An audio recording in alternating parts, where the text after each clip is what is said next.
Alright everyone, and welcome to Frankfurt, where as you can see, they really love the European Union. But on a brighter note, the weather's better and it's a lot more civilised than Gelsenkirchen, which was one of the worst experiences I've ever had going to the football.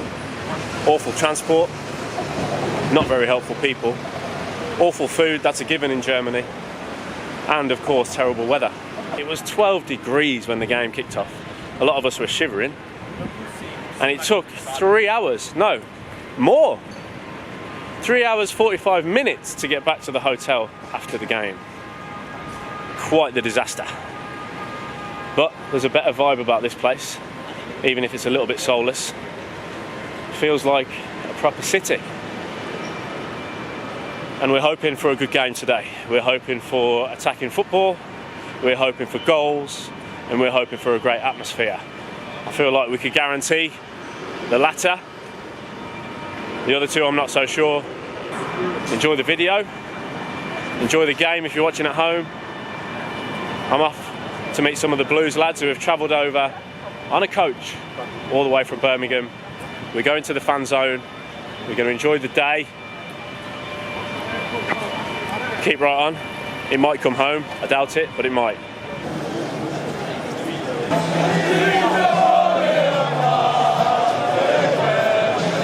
Loads of Blues there, isn't there? Loads. Yeah. Flags are out. Yeah, King Cummins, man, look. Got one there with the, obviously you know Al passed away a couple of weeks ago, yeah. So we got that one there, and on the other side, we got a load of the Bud Bobbins Dave. To be honest, Tone, I'm impressed that you all made it. We done all right, mate. You did well. Yeah, we have. Anyone to Turkey? Hello. We're missing Jimmy, right? Billy's got a shirt. Show me the shirt, yeah. You'll like this time.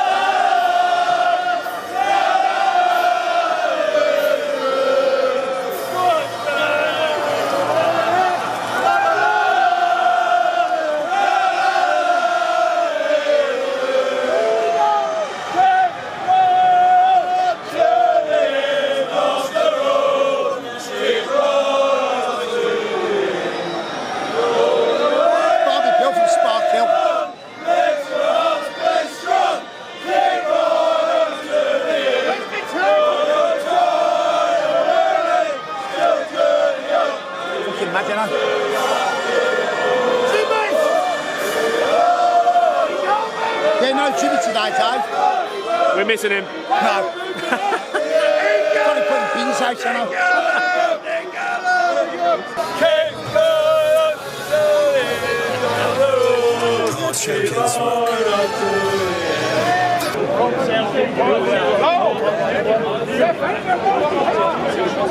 Dave, you tried. What are they doing up here, Dave? I don't know. Things? I don't know. Next left.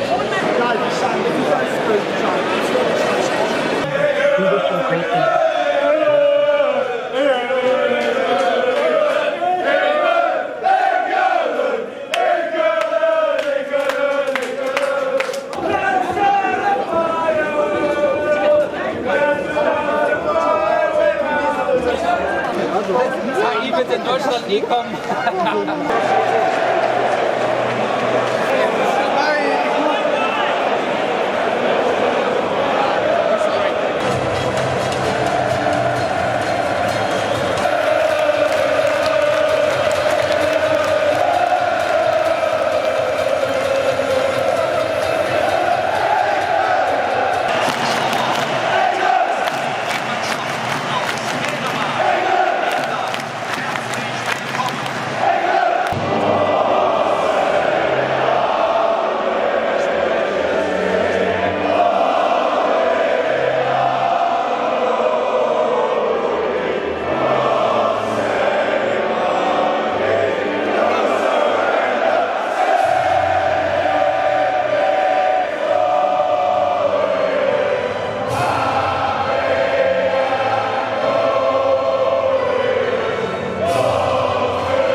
Blues. Keep right on.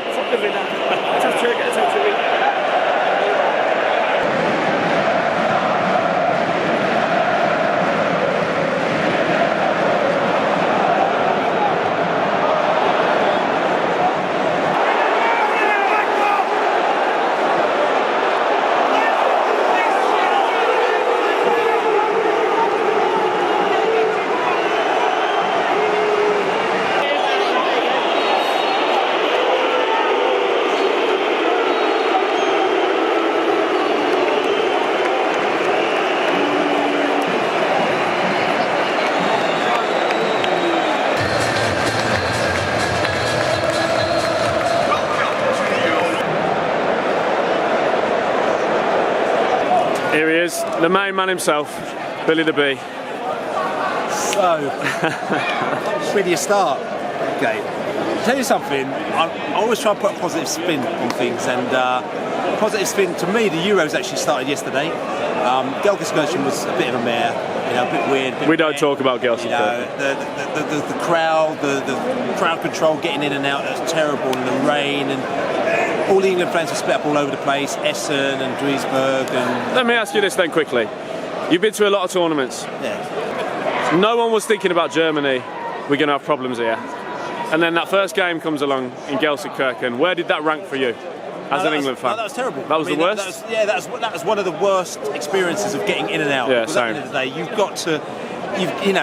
that's part of the whole thing. I mean, apparently from what we heard is that UEFA didn't pay the local council to put on extra trains and buses, so they said no, see you later. So that's I'd say allegedly, that's what we've heard. But the point is that you come to football, you don't expect to be treated like that. Also, the stadium, it looks wicked, and it's a great view from there, but it's a bit old school as well. So if you're trying to get in and around the corridors, trying to go in and out of the loo, it's proper, we're talking about 80s, we're talking about 70s, So, again, you've got these football matches played in kind of slightly old school stadium, in slightly old school environments. But listen, as football fans, we just deal with it. Also, the weather makes a big difference. Yeah. The weather was terrible now. Yeah. The weather now, wicked. So we come down here up to Frankfurt. Frankfurt is different. I think the organisation here has been fantastic. That fan park, I don't do fan parks normally, but we thought let's go and do the fan park. Yeah. Germany played in the fan park, go inside there, a mile full of screens all along the river, and then this big floating screen at the end, and the atmosphere was brilliant. And the England fans that watched the game there today, I'm sure, I wouldn't say they had a good time, because obviously the game was terrible.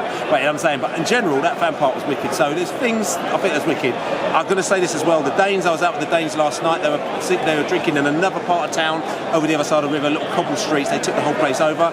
Really friendly, you turn up in all your England gear, a lot of England fans down there as well, chatting to them, and they were wicked last night. I mean, I'm not being funny, I'm surprised that we got to the game today, because I left at 3 in the morning and they were still going. So things like that, and that's what I'm saying, for me, that Euros really started only yesterday. It picked itself up, and I'm thinking, just like England had a bit of a slow start. Okay, we got the win against Serbia, slow start, picking it up. But today, listen, today wasn't great, but again, I've done things like I've been to, Brazil, you've been there for 4 days, and England are out after 4 days, so I would rather England get through the group.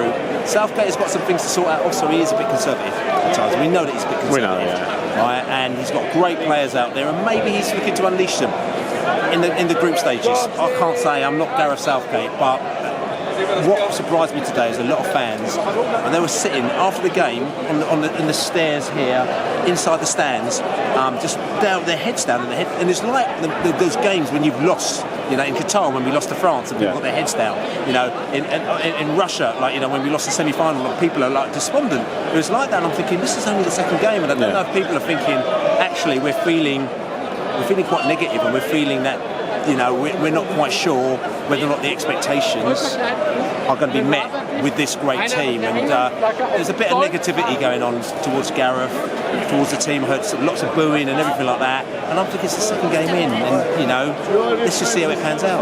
I know, listen, I'm not anyway.